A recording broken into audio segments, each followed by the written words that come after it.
Gloire à Dieu, alléluia, gloire à Dieu. Nous bénissons le Seigneur pour le souffle de vie qu'il ne cesse de nous accorder en ce jour. Bienvenue à une minute de prière de ce mercredi 29 janvier 2025.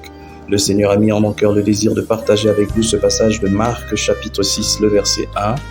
Je lis au nom de notre Seigneur Jésus-Christ. Jésus partit de là et se rendit dans sa patrie. Ses disciples le suivirent. Alléluia. Pour les gens de Nazareth, Jésus était un sujet de trouble, de critique et de chute d'ailleurs.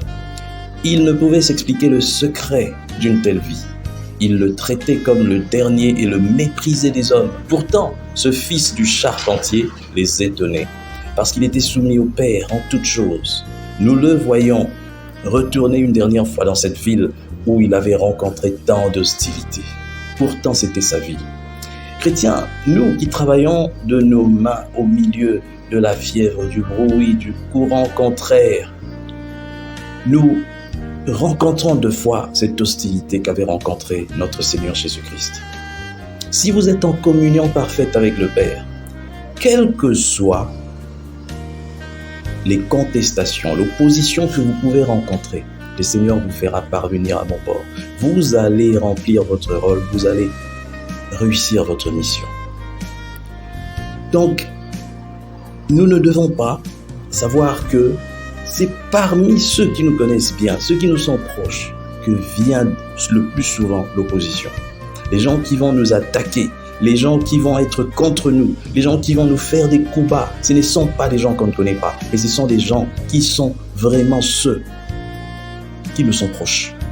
Voilà pourquoi j'ai toujours trouvé que le tribalisme, c'est quelque chose de dégradant. Personne n'est accepté par les siens. Et même lorsque les tiens t'acceptent, qu'ils te font, je ne sais pas, ils te vénèrent, ils font ceci, il y aura un beau jour où l'un d'entre eux va te lâcher. La trahison vient toujours de l'intérieur. Et c'est de l'intérieur que les tours fortes sont détruites. Voilà pourquoi je m'aimerais en cette journée te dire, toi qui me suis, fais attention. Jésus pouvait dire, aucun prophète n'est accepté dans sa patrie. Moi je te dis, dans ta famille, dans ton clan, dans ta tribu, les gens peut-être peuvent t'applaudir. Mais quand viendra le moment de te trahir, la trahison viendra toujours de là. Fais attention. Confie-toi plutôt à l'Éternel qu'à des gens avec qui vous parlez la même langue. Confie-toi à l'Éternel qu'à tes frères, qu'à tes sœurs. Tu dois les aimer. Tu dois être bien avec eux, avec elles.